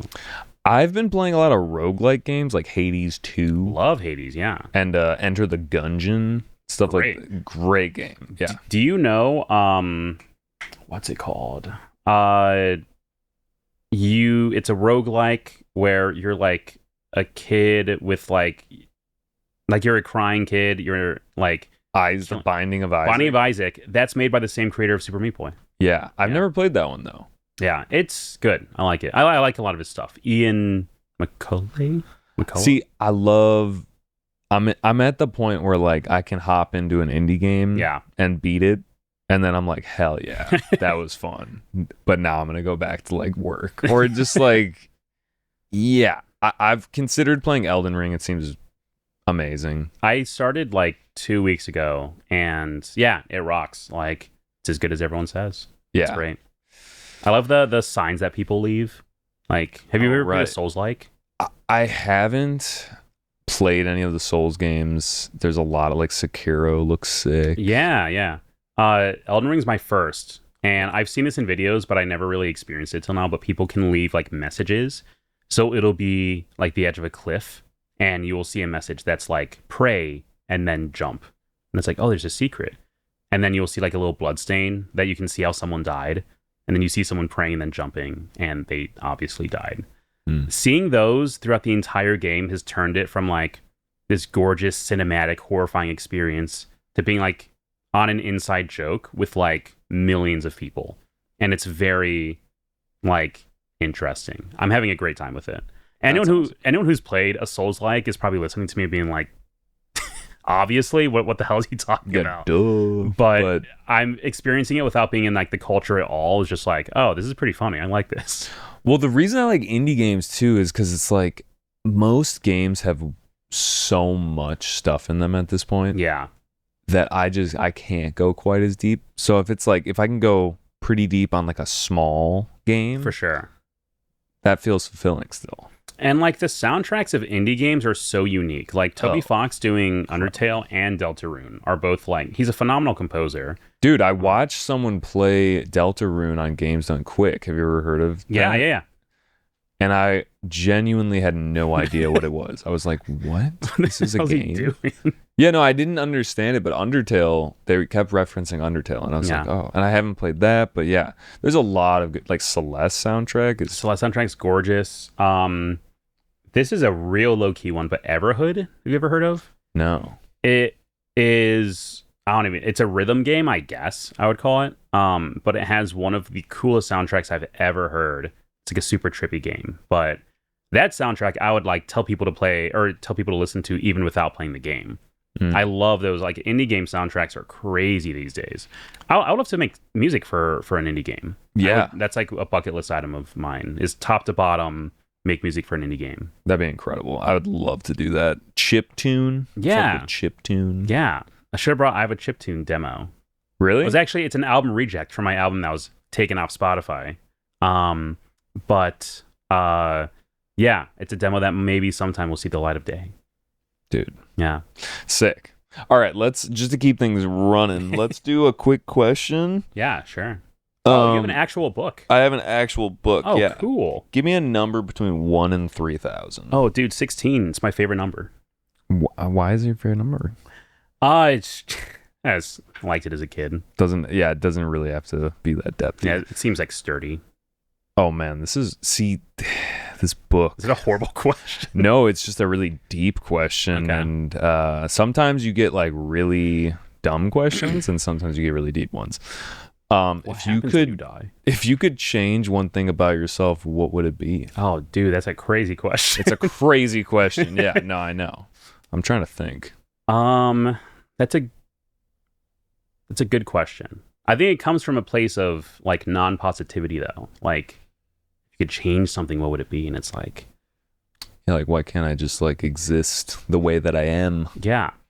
I mean, and then also to frame it in a way where we all could grow and learn. Yeah. That there's always leeway for that. Yeah. I can give you the job interview answer that I have. Yeah. But it's very real. It's actually like more real here. Yeah, my first crazy. answer was like, I was like, oh, Yeah. we're not going to do that. That. Yeah. Not that. I think if I could change anything, it would be to be less like hardcore caring about my music career, because like I truly think that that's where I get the most joy and the most passion.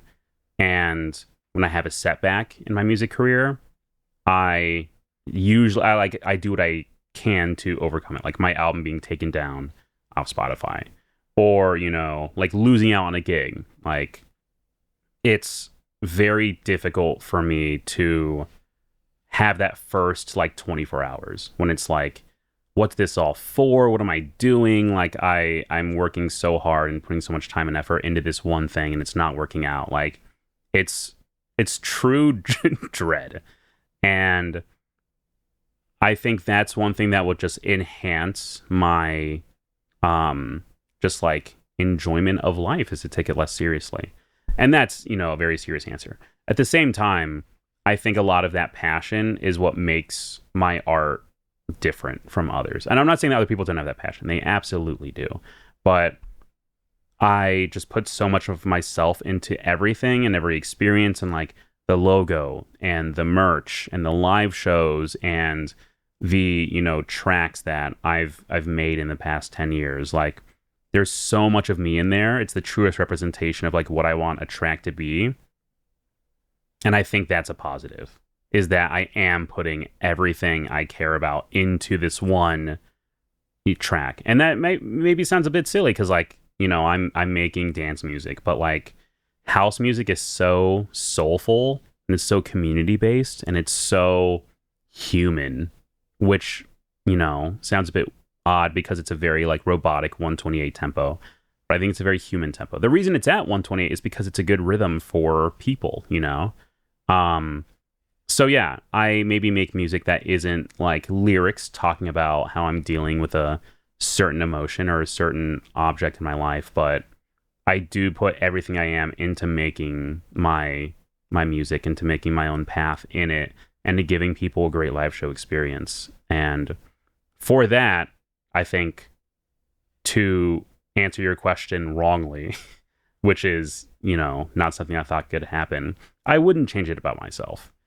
If that word changed, I think it would maybe make me less anxious about all this. But I think the trait is positive because at the end of the day, I'm like, you know what? Succeed or like fail, I have put everything I am into this thing because I care like so damn much about it. Yeah.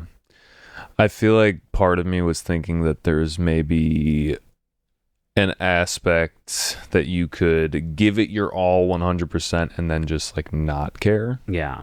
But that almost feels like part of the 100%. Yeah. Is to care. For sure. But I'd take like 5 inches taller, be like 6'3". Just be taller. Yeah.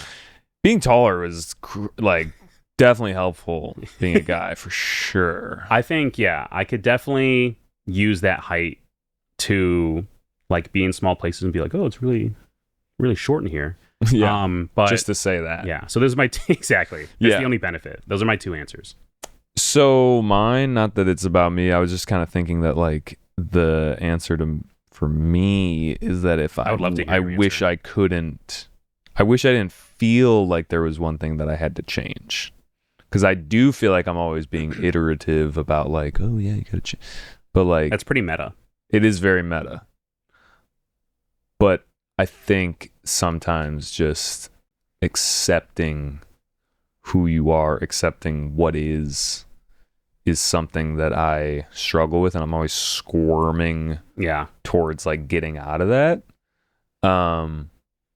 And we were talking about this before we got on the podcast, which is that like,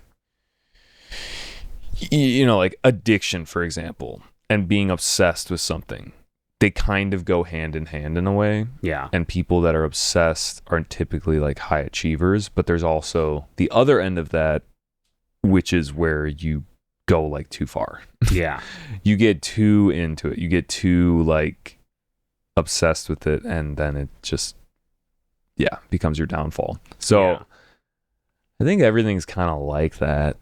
Like just even about what you were saying, it's like you give it your all, but then you leave yourself open to being like affected by it because you gave it your 100%. And if someone gives you some shit about it, you're like, oh man, but I did give it 100. Dude, so I wish that like people talked about, so when it comes to like negativity on like social media or in like personal, if you do an open mic and if people don't like it and like you get a negative comment, I feel like so much of it is like, they're not making art. Like, why do you care what they think?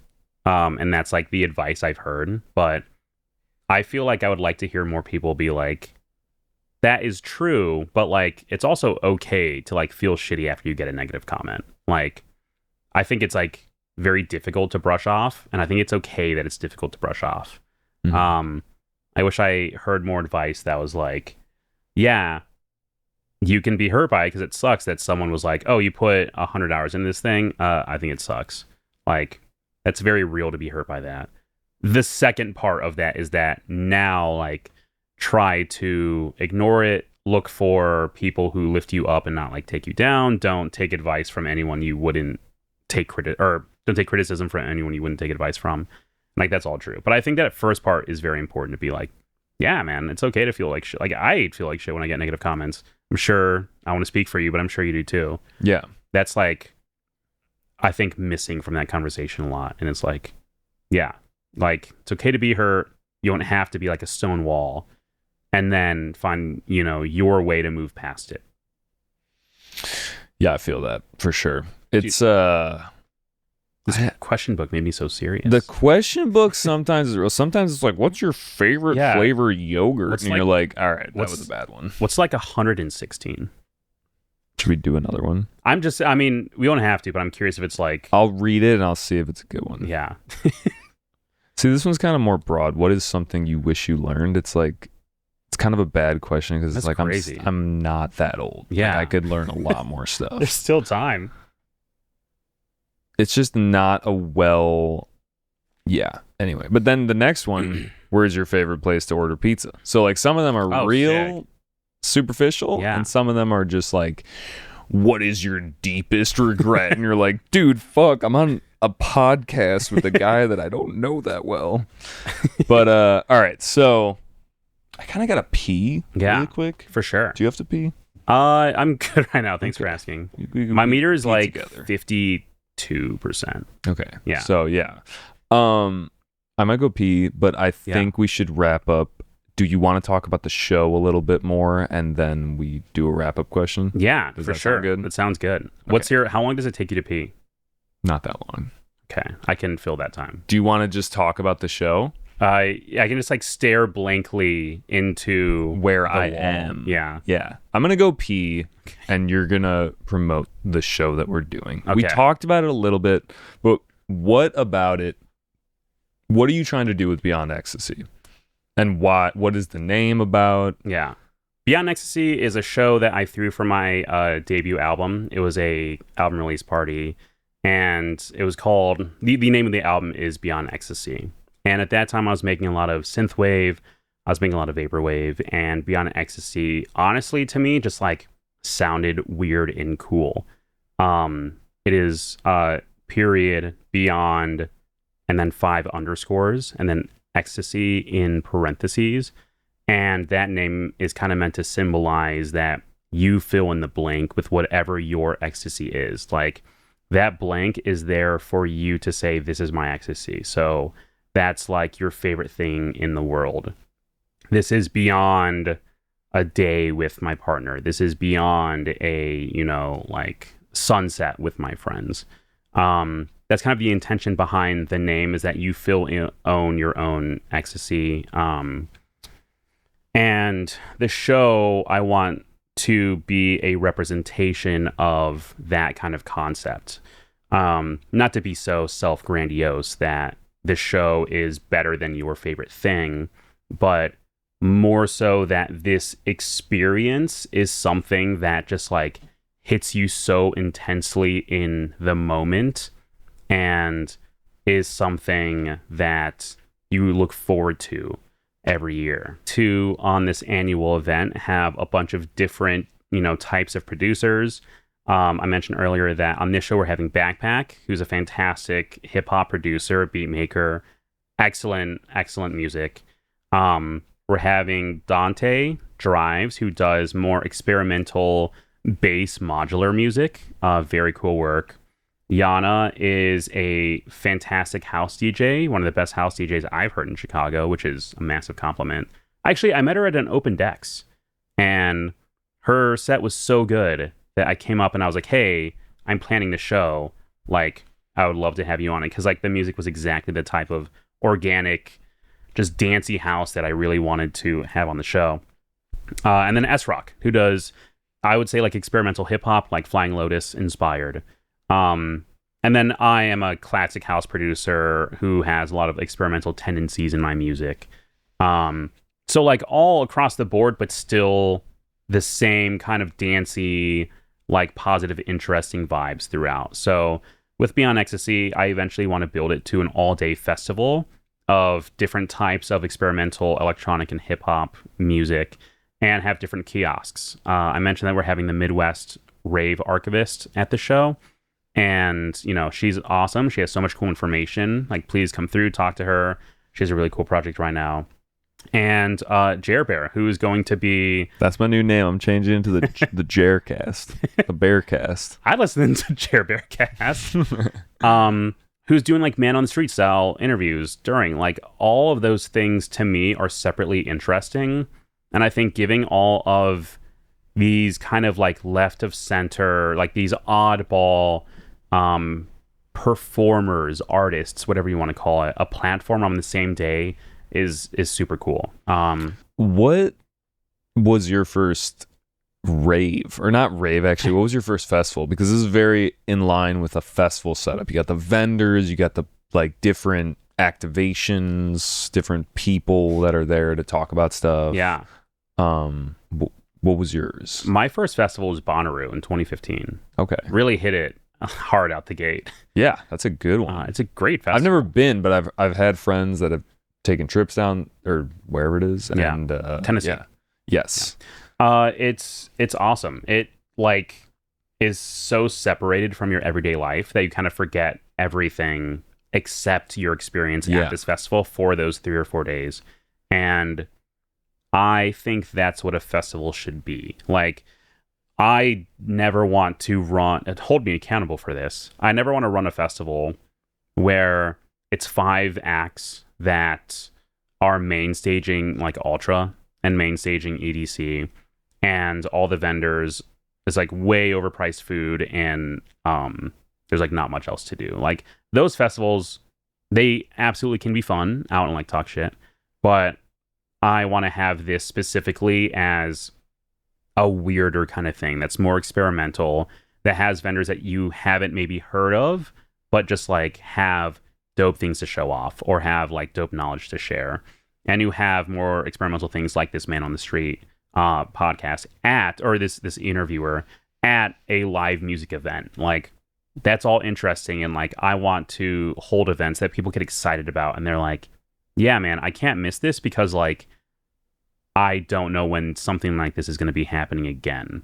Mm-hmm. And we don't know exactly what's going to happen. Yeah, there is like a randomness element to it, and that's very exciting to me. You know, when so much is like pre-programmed these days, when so much is meant to be your perfect customer experience, it's like, let's just be like artists and go do our thing, whatever we think that is. With each of the performers, I told them, because they're like, you know, what should I play or what should I do? And I'm like, 100% up to you. Do whatever you want. You are going to have this audience of a good size and a great venue book club. And you are going to have, you know, around half an hour. Like, if you want to play White Noise, if you want to play like John Cage's 432 a couple times in a row, like do it. Whatever you think is interesting art, like put out there, you know, make it happen. I think it's very important to give those performers in that mindset an audience. Yeah, that's cool. I like that. I feel like a lot of times, you know, especially if you're going to a new venue, you're like trying to make sure that you're bringing in a good crowd and that like the show is successful and blah, blah, blah. But I mean, you don't have to do that at book club necessarily. I mean, I don't know all of the logistics and all of that, but like, yeah, I feel like that's nice. They're very open to independent artists, and I think an appeal of this day, of this like festival, you know, soon to be, hopefully, is that it is marketed so there is a good audience. But I think it's in that sweet in between area of like sterile, like company branded event that is like perfect and totally underground, off the wall, like event that you are very unfamiliar with. I kind of like that middle territory where we bring that underground and make it a bit more accessible in this venue with this lineup of people, you know, and with the kiosks that are there.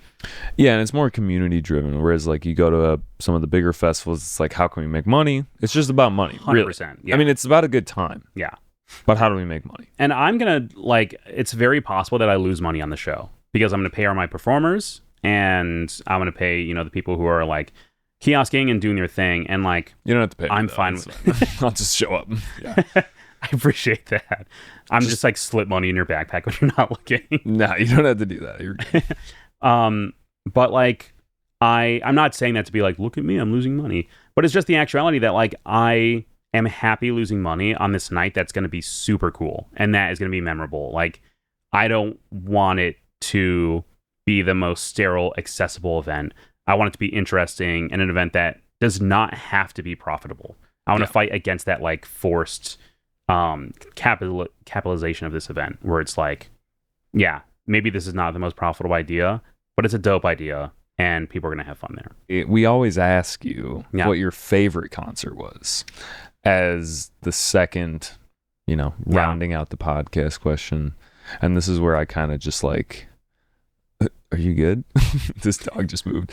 And this is like where I talk so you can think about it. Yeah. That was great. I was so invested in what you were saying. I was like, man. Well, there was a lot going on. My ADD kicked in when the dog moved too. I have several shows that are that like S tier importance to me. And some names like very quickly, it's like Joyride I really enjoyed. Love Joyride. Yeah. Love Joyride. Like Flaming Lips. And then The Bad Plus was a show that I saw in St. Louis on New Year's Eve a couple years ago. And like I cried. It's instrumental jazz music. And it was just such an intense performance that I was like blown away. All of those are a short precursor. I'm sure you have people be like, this show. My number I feel like sometimes people can't think of a show. They're like, oh, it's a hard question. Option paralysis. Yeah. My number one show right now is I saw Machine Drum like 2 or 3 years ago at Joe's on Weed in Chicago. And I got these tickets a while ago because I love Machine Drum. His like differentiation of genres throughout his music career is so inspiring to me, to be like, you can do so much. You can do broken beats and then do a house record and then do a hip hop record, and it's all fine. And like, I think that's the most inspiring thing. But I had these tickets forever, and show night came, and I actually had strep. So I was past the like contaminated kind of like stage of it. So I was fine. I still wore a mask to the show to be extra careful. And I was like, man, I've had these tickets forever. I'm going to go see him for 30 minutes and then I'm going to dip. And it was a like 7 DJ back to back show where he was just like screwing around with his friends. Like RP Boo was there, like Chicago Footwork. Amazing. And I was supposed to be there for half an hour, and I ended up staying for like 6 hours. And I was like getting drinks, and I was just having such a fun time because like the crowd was such a fun mix of like old heads who'd been following him for years and knew every single song he was playing somehow. And super young, like, you know, kids in the underground scene who were just really enjoying this crazy ravey sub music. And like, it was such an awesome mix of the crowd that was appreciating very weird, like organic, odd, ravey electronic music. And like, I never felt like I was in a place where everyone had a weirder taste than I did. And it was so fulfilling to not be the person in the room who's like, have you heard of this artist? Have you heard of this artist? And like all of that. Like I love, you know, pop too. But to be in a room where just everyone knew everything that was going on, and I was like taking all this in new, even though I loved Machine Drum, was so fulfilling to be like, wow, these people love this culture and love being here and are going to stay here for the 10-hour show from, you know, 10 p.m. to like 6 a.m. It like, I'm still glowing from that show. It was like 2 years ago. But the week after, I was just like, this is the only thing I want to do is perform and hopefully I can give one other person this feeling. But that's probably my favorite show. Nice. What's dude. your favorite show? I got a couple. I've said them before. I'll tell you off the podcast so I don't bore people with my answer, which I've probably said a few times. But yeah, dude, thank you for that answer. I've heard great things about him. But yeah, dude, we've been going for a hot minute. Yeah. And I feel like, you know, go check out the show. It's on I'm part of it, but I'm forgetting the date. August 2nd. August 2nd. Book Club in Lakeview from 7 to 10. I think there's 2 shows that night. This is the 7 to 10 one. Gotcha. Go check that out. I'll be there. Arum will be there.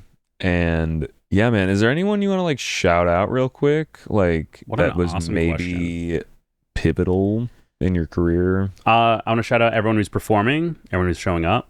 I want to shout out the entirety of Windy City Waves. Charlie did an awesome job building everyone up, and I'm honored to have a part in moving forward with it. I have a residency at Weed's Tavern every Thursday, and I have a couple people who come every Thursday, just like my friends, like Joe, Lisa, Anna, my partner, of course, like Pat, Will, Emilio, Michael, like all those people. I can't believe that they still come to support me. It's the nicest thing on earth, but there's too many people. Those are the first ones that come to mind. It's just like, if you're listening and coming out to shows and buying merch and streaming and reposting, like all of that is seen, and it's all worth like thousands of streams from strangers is, you know, a repost from a friend that's like, damn, they see this and they care. Also shout out Machine Drum. Yeah, That shout show's out. crazy. All right, man. Well, you know, people will put the links and stuff to find your music.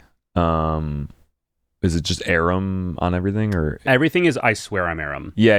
So Okay. I swear I'm ARUM on Yes. all social media. And then, do you want to close out with the third track I sent you? Just like no comments, let's just run like play it. Yeah, let's run it. This would be What's this one called? It's I Gotcha Beat. It samples I Gotcha by Green Flow. It's like an R&B record in the 80s.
Well, dude, thanks again for coming onto the show. I really appreciate it. Thanks for having me, man. Yeah, would anytime. love to check it out again, and Yeah, you'll be back on the show. We'll get you back in here. Sorry for all the technical difficulties, guys, and all the just.